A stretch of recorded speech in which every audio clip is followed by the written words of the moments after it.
Morning બધાને. આપણે સ્વાધ્યાય 5.1 માં 25મો દાખલો આવેલા હતા. સ્વાધ્યાય 5.1 દાખલા નંબર 25. આપણી રકમ છે f of x is equal to sin x minus cos x. x is not equal to 0 અને -1 x equal to 0. મિત્રો આપણા નિયમ પ્રમાણે, સતતના નિયમ પ્રમાણે પહેલા આપણે વિધેયની કિંમત લઈ લઈએ. તો વિધેયની કિંમત f of x is equal to, મિત્રો અહીંયા જોવાનું ઇક્વલ નિશાની આગળ જોવાય તો ઇક્વલ નિશાની કિંમત આપણી પાસે -1 છે, ડાયરેક્ટ -1. હવે limit of x tends to 0. મિત્રો નોટ ઇક્વલ ટુ આપ્યું હોય તો પોઝિટિવ કે નેગેટિવ લખવાનું નહીં. હા, અહીંયા જો માનાંક આપ્યું હોય મિત્રો તો માનાંકમાં પોઝિટિવ નેગેટિવ કરવું પડે. પોઝિટિવ વાળામાં માનાંકની કિંમત ધન લખવી પડે, નેગેટિવ વાળામાં માનાંકની કિંમત ઋણ લખવી પડે. જો પોઝિટિવ નેગેટિવ ન આપ્યું હોય તો આપણે બનાવવું પડે. પણ અહીંયા નોટ ઇક્વલ ટુ 0 છે તો પોઝિટિવ નેગેટિવની કોઈ જરૂર નથી. સીધો જ પોઝિટિવ માટે બી આ જ સમીકરણ છે, નેગેટિવ માટે બી આ જ સમીકરણ છે. માટે બેને આપણે અલગ અલગ બતાવવાની કોઈ જરૂર નથી. તો હવે direct limit of x tends to 0 એટલે સાહેબને ખબર પડી જાય પોઝિટિવ બી આ જ છે, નેગેટિવ બી આ જ છે. f of x limit of x tends to 0 આપણી પાસે છે sin x minus cos x. ત્યાર પછી મિત્રો આપણે કિંમત મૂકી દઈએ. આમાં x ની કિંમત 0 મૂકે તો sin of 0 minus cos of 0 એટલે લિમિટ હવે લખાય નહીં. sin 0 0 cos 0 એટલે -1 આપણને મળી ગયા. બંને જવાબો સમાન મળી ગયા. તો limit of x tends to 0 f of x is equal to f of 0 કા તો f of x. f of 0 અહીંયા તમે f of 0 લખો મિત્રો, x ને બદલે 0 લેવા છે, f of 0 તો આ જ થવાના. તો અહીંયા f of 0 લખો કે f of x લખો, બંને સેમ જ છે. માટે x બરાબર 0 આગળ સતત છે. એકવાર ધ્યાનથી જોઈ લો. સિમ્પલ જ છે મિત્રો. હવે તમારે બરાબર પ્રેક્ટિસ થઈ ગઈ હશે. વિધેયની કિંમત તો ઇક્વલ આગળ લેવાય, ઇક્વલ આગળ -1 તો -1 આપણે મૂકી દીધી. પછી limit of x tends to 0 f of x. f of x એટલે sin x minus cos x. sin 0 minus cos 0, cos 0 1 થાય -1. બંને કિંમતો સમાન માટે સતત છે. એના પછી દાખલો 26મો દાખલો.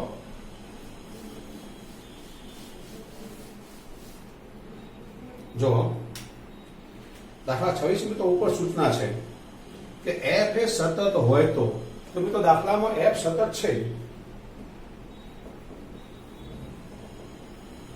કે cos x upon pi minus 2x, x is not equal to pi by 2 અને 3x equal to pi by 2. જો જરા x બરાબર pi by 2 આગળ સતત છે આપી દેવામાં આવેલું છે. અહીં વિધેય f એ સતત છે માટે લિમિટ એ આ કિંમત અને આ કિંમત. મિત્રો સતતનો મતલબ જમણી બાજુનું લક્ષ, ડાબી બાજુનું લક્ષ અને વિધેયની કિંમત ત્રણે સમાન હોય તો જ સતત કહેવાય. આપણે તે બધા દાખલા ગણતા આવ્યા છીએ જેમાં ત્રણે સમાન આવ્યું છે તેને આપણે સતત લખ્યું છે. ત્રણમાંથી એકાદ પણ અસમાન આવ્યું છે એને આપણે સતત લખેલું નથી. અહીંયા તમને સતત આપી દીધું છે મતલબ ત્રણે સમાન છે. આપણે ત્રણમાંથી કોઈ પણ બે બતાવવાના. કયા? એક આ પકડવાનું ને એક આ પકડવાનું, બંનેમાંથી પકડવાના. હવે આ એટલે મિત્રો લક્ષ કહેવાય આપણું. તો limit of x tends two pi by 2, limit of x tends two pi by 2 f of x. આની મિત્રો વિધેયની કિંમત કહેવાય f of pi by 2. આ વિધેયની કિંમત છે. જો વિધેયની કિંમત f of x is equal to, આપણે ઇક્વલ વાળું સમીકરણ લખીએ છીએ. ઇક્વલ નું સમીકરણ આપણું 3 છે. આપણે pi by 2 આગળ વાત કરીએ છીએ તો f of pi by 2 બરાબર 3 જ થાય. કારણ કે x દેખાય તો x ને બદલે pi by 2 મૂકવાના, x દેખાતો જ નથી માટે 3 ના 3. હવે આ કિંમત આપણે અહીંયા ગોઠવીશું. જોવા જરા હવે limit of x tends two pi by 2 f of x આપણું આ સમીકરણ કે cos x upon pi minus 2x અને f ઓફ પાઈ બાય 2 એટલે આપણી કિંમત આવશે આ 3. આપણે જે કિંમત આવશે તે વિધેયની કિંમત f ઓફ x બરાબર 3 હતા. x ને બદલે આપણે પાઈ બાય 2 મૂકવા, પણ અહીંયા x તો છે ને માટે 3 ના 3 મૂકી દેવાના. હવે મિત્રો આનું આપણે સાદું કેમ આપવું તે, આનું લક્ષ્ય કેમ બનાવવું તે તો આપણે 11મા ધોરણમાં ભણી ગયેલા છીએ એ મુજબ limit of x tends to pi by 2 કે મિત્રો આ cos ને આપણે sin માં કન્વર્ટ કરી દઈએ. યાદ રાખો, cos ને sin માં કે sin ને cos માં કન્વર્ટ કરવું હોય તો જે થીટા આપ્યો છે એને પાઈ બાય 2 માઈનસ થીટા કરી દેવાનો. તો અહીંયા cos છે તો sin બનાવી દેવાનું અને pi by 2 minus x. Pi by 2 મિત્રો y અક્ષ પર આવે, વિધેય બદલાઈ જાય તો sin નું cos થઈ જાય. જે આપણે 11મા ધોરણમાં આ નિયમ ભણ્યા હતા ચેપ્ટર નંબર 3 ત્રિકોણમિતિની અંદર. આપણે ટૂંકમાં 11મું ન યાદ આવે તો કઈ વાંધો નહીં, આપણે યાદ રાખવાનું sin નું cos કે cos નું sin બનાવવું હોય તો વિધેય પહેલા બદલી નાખવાનું અને પાઈ બાય 2 માઈનસ કરીને જે ખૂણો તે બેઠો મૂકી દેવાનો. આમાંથી હું 2 કોમન કાઢું તો આમાંથી 2 કોમન કાઢીએ મતલબ 2 વડે ભાગવા પડે અને 2 વડે ભાગવા તો pi by 2 minus x is equal to આપણા 3 આપેલા છે. મિત્રો આવું બનાવવાનું કારણ તમને સમજાવી દઉં. આ sin થીટા અપોન થીટા થઈ ગયું, જરાક જોઈ લો. હમણાં મેં તમને સૂત્ર આપી કે દાખલા પેલા ગયા આગલા વિડીયોની અંદર, તો sin થીટા અપોન થીટા બરાબર 1 થાય. તો આને આપણે આવું લખી શકીએ હવે k બાય 2 આપણું અચળ સંખ્યા 12, k બાય 2 12 લિમિટ આને આપી દઈએ તો limit of x tends to pi by 2 sin pi by 2 minus x upon pi by 2 minus x equal આપણી પાસે જમણી બાજુ 3 છે તો મિત્રો sin થીટા અપોન થીટા 1 થઈ જાય, આખું પદ આપણું 1 થઈ ગયું. તો k બાય 2 અપોન 1 ઇન્ટુ 1 બરાબર 3. તો મિત્રો k બરાબર 6 આપણો જવાબ આવી ગયો. ફરી એકવાર જોઈએ k cos x અપોન પાઈ માઈનસ 2x આપણી મિત્રો રકમ છે. અહીંયા સતત શબ્દ રકમમાં આપ્યો છે શરૂઆત. હવે પછીના 3-4 દાખલા બધામાં આપણે સતત લેવાનું છે એટલે બધા દાખલામાં આપણે લિમિટ આ લખીશું, લિમિટ આ બેને આપણે સરખાઈ જવાના છીએ. આ એટલે મિત્રો નોટ ઇક્વલ ટુ વાળું લક્ષ કહેવાય. તો limit of x tends to pi by 2 f of x બરાબર f ઓફ પાઈ બાય 2 આપણે લખી નાખ્યું. હવે f ઓફ પાઈ બાય 2 એ હકીકતમાં વિધેયની કિંમત છે. આટલે ઇક્વલ આતે વિધેયની કિંમત કહેવાય. તો f ઓફ x બરાબર 3 માટે f ઓફ પાઈ બાય 2 બરાબર 3. તો f ઓફ પાઈ બાય 2 3 આપણે મૂકવાના, અને બીજું કંઈ કરવાનું નથી. આપણે જવાબ આવે ત્યાં સુધી ખાલી જ આપણે પ્રક્રિયા આમ જ કરવાની છે. આને પણ યાદ રાખવા માટે મિત્રો આ cos છે, cos ને sin માં કન્વર્ટ કરી દો તો આ x ને બદલે પાઈ બાય 2 માઈનસ x લખવું પડે. આમાંથી 2 આપણે કોમન કાઢ્યું, પાઈ બાય 2 માઈનસ x થઈ ગયા. બેવનો આ જે ખૂણો તો નીચે આવી ગયો પણ, તો આને આપણે લિમિટ અલગ આપી દો અને k બાય 2 આપણે બહાર લઈ લો. k બાય 2 આપણે બહાર લીધા, લિમિટ અલગ આપી દીધી તો આખું આપણી પાસે આ 1 થઈ જાય. સૂત્ર છે કે limit of theta tends to 0 sin theta upon theta equal to 1 આ સૂત્ર છે. માટે મિત્રો આખું આ પદ આપણું 1 થઈ ગયું. હવે k બાય 2 બરાબર 3 તો k બરાબર 6 આપણો જવાબ આવી ગયો. એકવાર ધ્યાનથી જોઈ લો પછી આપણે આગળ વધીએ.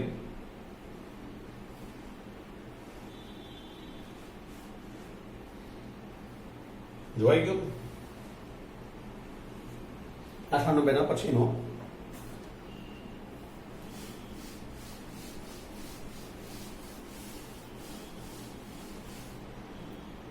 આપણે 26મો પર હવે 27મો આપણે આવ્યા. f of x is equal to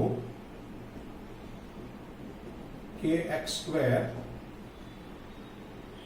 x less or equal to 2 અને બાજુમાં છે 3x greater than 2. જો મિત્રો ઉપરની સૂચના તો છે સતત છે તો વિધેય f એ સતત વિધેય છે એ લોકોએ આપેલું છે માટે આ ના બેની કિંમત સમાન હોય લક્ષની.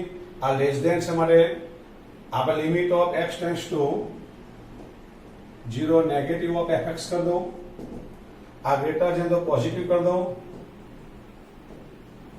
મિત્રો એક આ લેવાનું ને એક આ લેવાનું. તમે કહો સાહેબ મારા લેસ ધેન ને બદલે મારા વિધેયની ઇક્વલ છે, વિધેયની કિંમત લેવી છે તો એ ચાલે. વિધેયની કિંમત અને લેસ ધેન બેમાંથી કોઈ પણ એકનો ઉપયોગ એક બાજુ કરવાનો, નીચેવાળો બીજો ઉપયોગ આ બાજુ કરવાનો. આપણે નવું કાંઈ નથી આમાં, બસ કિંમત મૂકી દઈએ. હવે limit of x tends to 0 negative, મિત્રો નેગેટિવ ની અંદર આ આવશે kx² is equal to limit of x tends to 0 positive, પોઝિટિવમાં ગ્રેટર ધેન નું સમીકરણ આપણું 3 આવશે.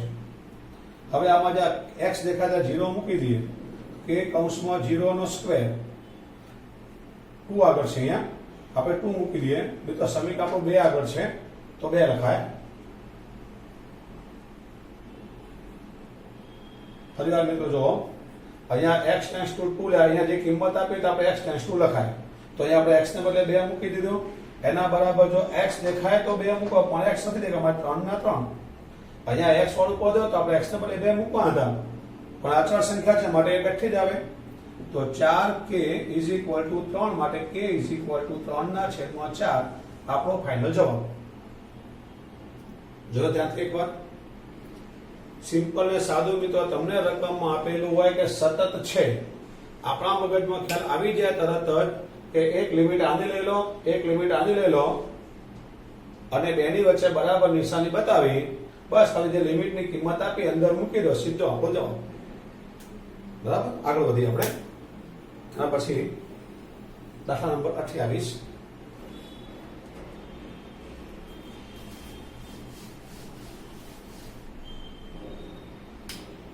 માં છે kx plus 1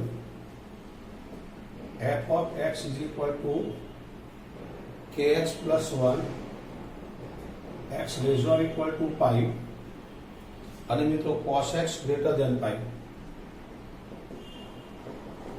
જો હમણાં મેં તમને કીધું એમ ઉપર સૂચના તો છે કે x બરાબર પાઈ આગળ સતત છે, વિધેય f એ સતત વિધેય છે. એનો મતલબ મિત્રો આની લિમિટ અને આનું લિમિટ બે આપણે ઇક્વલ બતાવી દઈએ.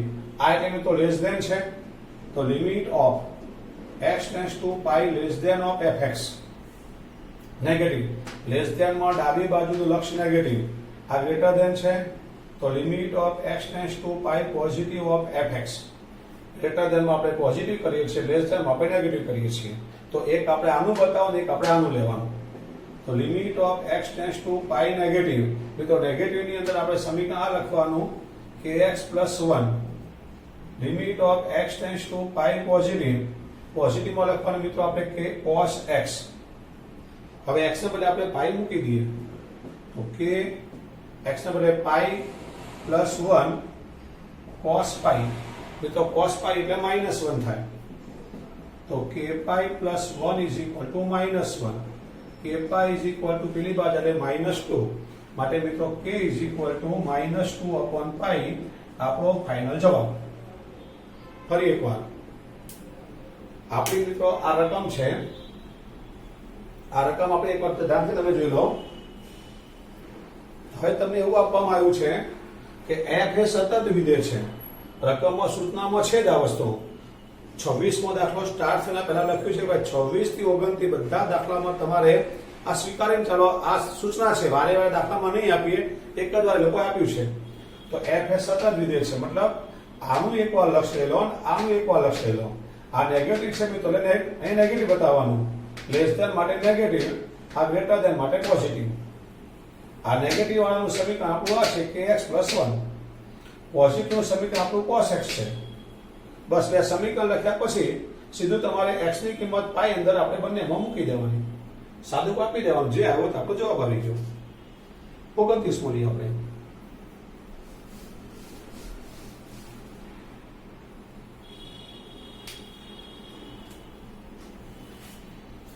29મો છે f of x kx plus 1 x less or equal to 5 3x minus 5 x greater than 5. આ મિત્રો આપણી રકમ છે.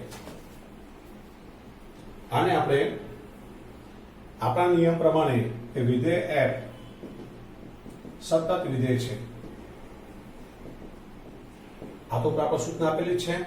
તો આપણા જે આપેલા નિયમ મુજબ મિત્રો સતતમાં આપણે એક આ બતાવવાનું ને એક આ બતાવવાનું. આ એટલે લેસ ધેન છે, તો તો limit of x tends to 5 negative of fx, નીચેનું limit of x tends to 5 positive of fx.